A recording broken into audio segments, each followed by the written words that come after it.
बात कर लें 27 मार्च 2022। बहुत अहम स्टोरी। 27 मार्च 2022 को एक जलसे में एक कागज़ लहराते हुए खान ने दावा किया था कि उनकी हुकूमत के ख़िलाफ़ बैरून मुल्क से साजिश हो रही है। अब हुआ ये है कि वो जो मुबैना साइफ़र है, उसको एक अमेरिकन न्यूज़ वेबसाइट है ड्रॉप साइट, उन्होंने 3 सफ़ात पर मुश्तमिल एक दस्तावेज़ात शाया करते हुए दावा किया है कि वो ये ओरिजिनल साइफ़र है जो साबिक़ पाकिस्तानी वज़ीर-ए-आज़म इमरान खान के इक़्तिदार से बरतरफ़ी की वजह बना। और उसके बाद से जब से ये चीज़ सामने आई, इस पर बहुत ज़्यादा बात हो रही है पाकिस्तान में, और पीटीआई वाले कह रहे हैं ये देख लीजिए ना, हमने पहले कहा था हमारे ख़िलाफ़ साजिश हुई और जो अदम एतमाद आई थी उसकी वजह ये था, और हमारे ख़िलाफ़ साजिश करके इन तमाम सियासी जमातों ने हुकूमत को हमारी चलता किया और बड़ा अच्छा हम लेकर के चल रहे थे पाकिस्तान को, उनका दावा है। लेकिन बीबीसी की स्टोरी मैं सुना रहा हूँ आपको, जिन्होंने इस पर आज पूरा प्रोग्राम भी किया है और लिखा भी है। और वो कहते हैं कि जनाब इस इसके मतन की तस्दीक नहीं कर। और बीबीसी का कहना है, बीबीसी उर्दू ड्रॉप साइट पर शाया होने वाली इस दस्तावेज़ और इसके मतन की तस्दीक नहीं कर सका है अब तक। हुकूमत पाकिस्तान की जानिब से ताहाल इस मामले पर कोई तबसरा नहीं किया गया। ताम पाकिस्तान तहरीक इंसाफ के रहनुमा और उसके जमात के हामी अकाउंट्स की जानिब से ड्रॉप साइट पर जारी होने वाले इस मुबैना दस्तावेज़ को बड़े पैमाने पर शेयर किया जा रहा है। जनाब, तहरीक अदम एतमाद 10 अप्रैल 2022 को, और उसका खान साहब को हटा दिया गया। उसके बाद आप जानते हैं कि इस पर खान साहब को सज़ा भी हुई है, बहुत सारी चीज़ें हैं।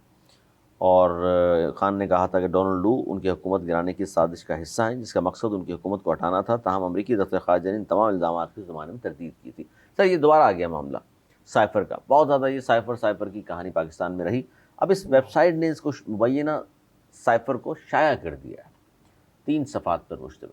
आप किस तरह देख रहे हैं इसको? और बाद में चूँकि बहुत सारे लोगों ने इसको तस्लीम, जैसे फजल रहमान साहब ने एक टीवी इंटरव्यू में कहा कि हाँ, हमें कहा गया था इनके खिलाफ अदम एतमाद ले आएँ, फिर कुछ कहा जाता दबाव हुआ तो 2-4 दिन बाद उन्होंने मना कर दिया कि नहीं, मेरे बयान को तोड़ मरोड़ कुछ है। आपको क्या लगता है इस सारे मामले में? अली, आज सुबह से पूरे दुनिया के इंटरनेशनल मीडिया की ये ड्रॉप साइट जो वेबसाइट है और जो एक्स पे है, एक्स पे ये 2024 से आए हैं, तो उधर भी ट्वीट में भी उन्होंने सारी चीज़ें दी और ये सारा किया, और हर जगह ये मौजू ये बना हुआ है। और इसकी तस्दीक ये तो होना नेक्स्ट टू इम्पॉसिबल है, क्योंकि ये डार्क वेबसाइट होती है, जो डार्क हैकर्स होते हैं, ये उनके काम होते हैं और ये पता नहीं दुनिया में कहाँ होते हैं और क्या ये कर रहे होते हैं। और साइफर तो कोई मुल्क, साइफर तो होता ही खाली कॉन्फिडेंशियल नहीं होता, स्ट्रिक्टली कॉन्फिडेंशियल डॉक्यूमेंट होता है, जो मेरा नहीं ख्याल कि रिकॉर्ड में भी रखा जाता होगा। ये आता है, उसका अपना मैसेज अपने जगह पहुँचाता है और ये कहते हैं खुद ब खुद ख़त्म हो जाता है। ये इस किस्म की कोई चीज़ें होती हैं। अगर होता होगा तो टॉप सीक्रेट फाइल्स में ऐसा जगह होता होगा जहाँ तक किसी की रसाई मुश्किल नहीं, नामुमकिन भी होती है। तो इसकी तस्दीक तो हो नहीं सकती। अब ये है, अब इस पर खेलें जितना खेल सकते हैं उसके खेलने वाले, क्योंकि ये देखिए कि सियासी फ़ायदे के लिए, अच्छा, साबिक़ वज़ीर-ए-आज़म इमरान खान और साबिक़ वज़ीर ख़ारिजा शाहनवाज़ कुरैशी को 10-10 साल कैद की सज़ा इसी हवाले से सुनाई गई। हाँ, और उन्होंने उसमें कहा कि वो कागज़ लहरा रहा था, वो साइफर था ही नहीं। उन्होंने बोला साइफर था तो वो कहाँ गया, आप दिखाएं। तो वो भी कहीं प्रूफ नहीं कर पाए कि साइफर था। बोला मैंने देखा था, फिर उसको वो मुकर गए। उसकी कॉपी जहाँ होती है उन्होंने बताने की कोशिश की, लेकिन जाहिर है बरतरफी की मेन वजह तो ये साइफर बना था। तो वो उस वक्त भी नई तस्दीक हो सकी ना हुई, लेकिन लोगों के जहन में एक बात बैठ गई कि उसको अमेरिका ने हटाया है। लेकिन उसके बाद की बात देखें आप, अमेरिकन जो फर्म्स है लॉबिंग की, जब उनकी सदर चेंज हुई ये आए, तो उन्होंने बड़ी लॉबिंग की इमरान खान के लिए, और कई जगह उधर उधर उन्होंने वो पेश की और सवालात भी किए। और आपने देखा कि लॉबिंग फर्म को बहुत अमाउंट भी दिया गया, जो बाद में आ भी गया, उन्होंने एक्सेप्ट भी किया कि हाँ ये सब करते हैं, तो हमने भी किया। तो अमेरिका ही हटा रहा है और अमेरिका से ही वो हेल्प ले रहे हैं, ये बात भी समझ से बाहर है।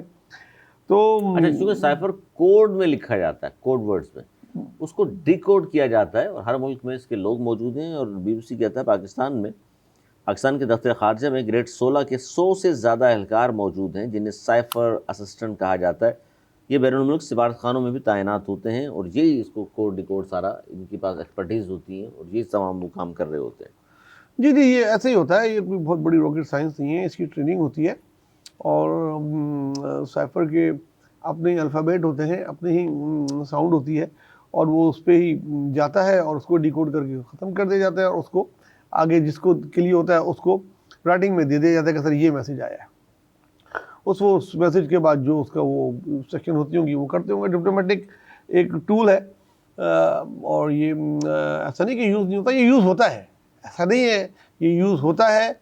लेकिन क्या ये जो सैपर उन्होंने लहराया था, ये जो अभी हमारे सामने आ गया है, सिंपल इंग्लिश उर्दू सारी लैंग्वेजेस में अब तो आ गया और ट्रांसलेट हो गया, क्या ये वही है? इस बात की तस्दीक मैं नहीं समझता कोई भी कर सकता है। तस्दीक नहीं हो सकती, लेकिन ये खबरों में दोबारा ज़रूर आ गया है जी, क्योंकि ज़ाहिर है बाहर की वेबसाइट है जिसने इसको शाया कर दिया और उनका दावा है मुबैना तौर पर, ज़ाहिर है इसकी तस्दीक नहीं हो रही, तो हम तो ये नहीं कह सकते कि ये ओरिजिनल है। तो उनका कहना ये है कि जी वही साइफ़र है और इसमें जिस तरह किस्म की ज़बान इस्तेमाल की गई, जो खान फरमा रहे थे उस तरह की है। लेकिन चूँकि इसमें सज़ा हुई, मअतली और तमाम चीज़ें हमारे सामने हैं, तो अगर इसको पीटीआई वाले तो सच मान के कह रहे हैं कि देख लीजिए हमारे खिलाफ साजिश, इसलिए हमने इमरान खान ने कहा था। लेकिन खान साहब की वैसे नवाज़ वज़ीर साहब इस वक्त की जो कंडीशन है उसमें क्या लग रहा है आपको? एक साइफ़र का मुकदमा अलग है, उसके अलावा बेशुमार मुकदमात हैं उन पर, तो कोई लगभग 200।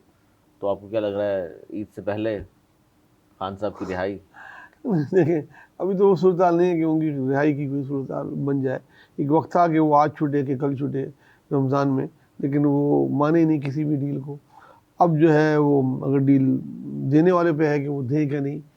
तो जहाँ तक ये साइबर का है, इससे पीटीआई अपना बयानिया अच्छा बना लेगी, और बहुत सारे लोग जो पीटीआई के हिमायती हैं वो इस चीज़ को उछालेंगे, ये देखें। और ये इसकी वजह से गए, और आपको पता है एंटी अमेरिकन एलिमेंट तो हमारे यहाँ बहुत ज़्यादा है, और ये उस पर उनको फ़ायदा होगा वक्ती तौर पे, लेकिन इसकी केस पे और क्रेडिबिलिटी पे हमेशा सवाल या निशान रहेगा कि ये असली है कि नहीं है, लेकिन इसका सियासी फ़ायदा उठाया जाएगा।